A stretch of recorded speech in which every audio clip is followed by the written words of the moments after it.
Môj hosť Rich Vera sa dostal do neba a bolo tam do ňoho vložené tak veľa zjavenia z Božieho slova. Jednou z najobľúbenejších pasáží z celej Biblie je pre mňa 53. kapitola Izaiáša. Prečo? Lebo je dokonalým popisom Mesiáša Ježiša. A bola napísaná 800 až 900 rokov predtým, než Ježiš prišiel na zem.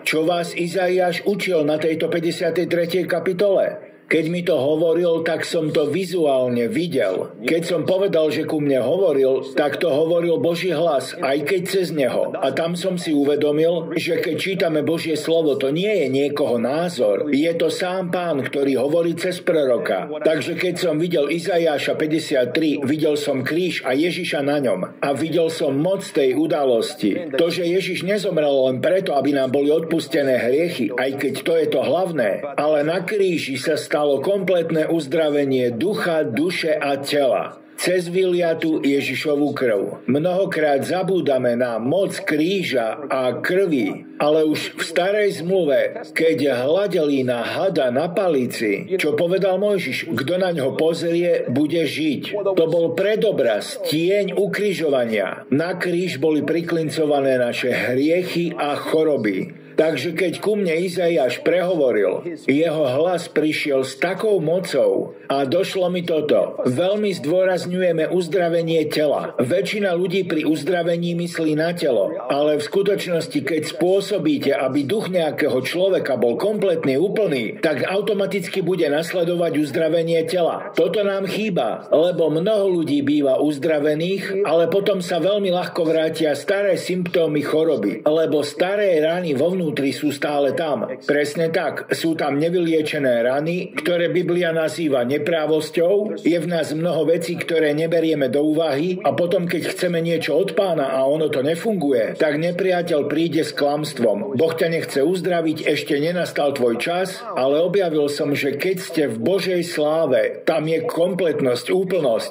Celé nebo je o sláve. V nebi nebolo potrebné žiadne pomazanie. Pomazanie je pre zem. Ale celé nebo sa týkalo Božej slávy, lebo celé nebo sa týka Boha. V nebi nik nie je významný človek. Nech som tam hovoril s kýmkoľvek. Všetci mali pre mňa jedno posolstvo. Pýtal som sa ich 1000 vecí, ale oni hovorili len o sláve a Božia sláva je Boh. Nebesia sú plné jeho slávy. Boh naplňa nebo. Uctievanie, všetko je nasmerované smerom k Bohu. Bolo mi dovolené, aby som na vrchole hory videl Boží palác. Hovorím palác, lebo tak sa mi javil.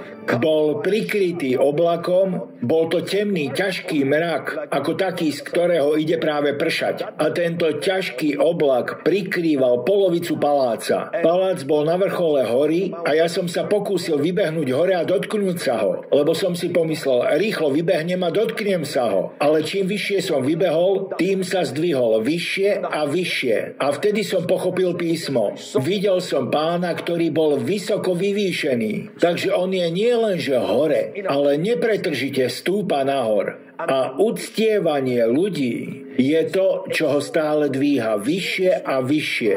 Takže Pán je neustále vyvyšovaný a naučil som sa, že spôsob, ako sa napojiť na Boha, je cez uctievanie. Tam nastáva spojenie. A potom som videl, ako sa otvorili dvere a z paláca vytiekla rieka. Keď sa dostala až ku mne dole, tak vyzerala veľmi husto, ako tekúca čokoláda. Ale voda bola zlatá. Bolo to ako tekuté zlato. Tá voda sa vlnila, čerila, vyzeralo to skoro ako nakreslené. A odrazu, ako tiekla dole, tak som počul hlas, ktorý povedal, že to je rieka života, ktorá keď sa čokoľvek dotkne, tak to ožije. A videl som trávu a kvetiny, cez ktoré tá rieka pretiekla a tie úžasne ožili. Boli živé aj predtým, ale toto bolo oveľa viac. Táto rieka je dnes dostupná. Poprosím vás, aby ste sa teraz pomodlili špeciálne za ľudí, ktorí majú tie neprávosti, tie rany v duši, ktoré im zabraňujú zažívať Božie zasľúbenia. Verím, že keď sa za nich teraz pomodlíte, tak začne tiecť nadprirodzená rieka života.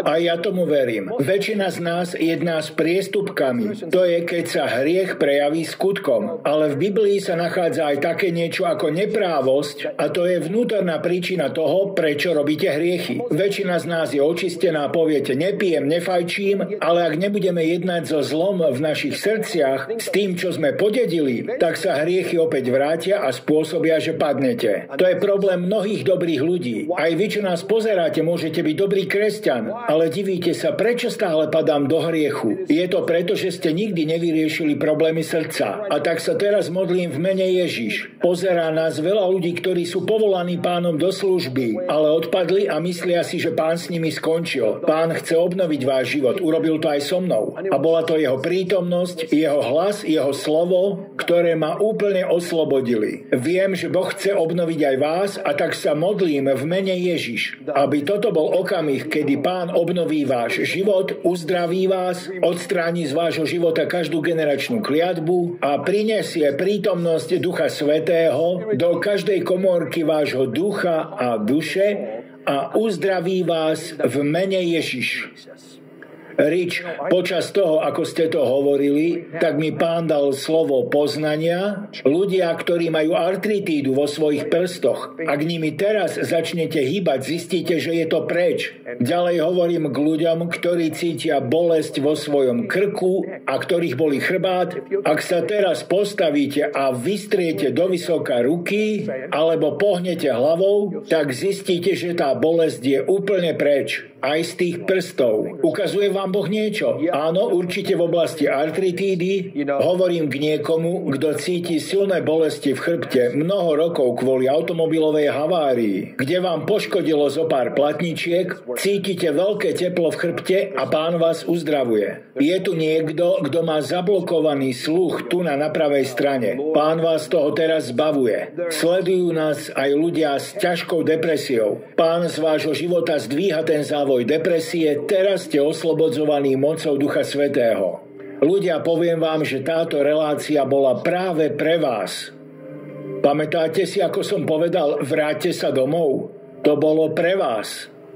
Boh nie je na vás nahnevaný. Veď poslal svojho syna, aby za vás zomrel. A poviem vám, že by ste sa nedívali na túto reláciu, ak by toto nebol váš čas návratu domov. Odvráťte sa od hriechu k Bohu, verte, že Ježiš zomrel, bol skriesený z mŕtvych, žije vo vás a je vašim pánom.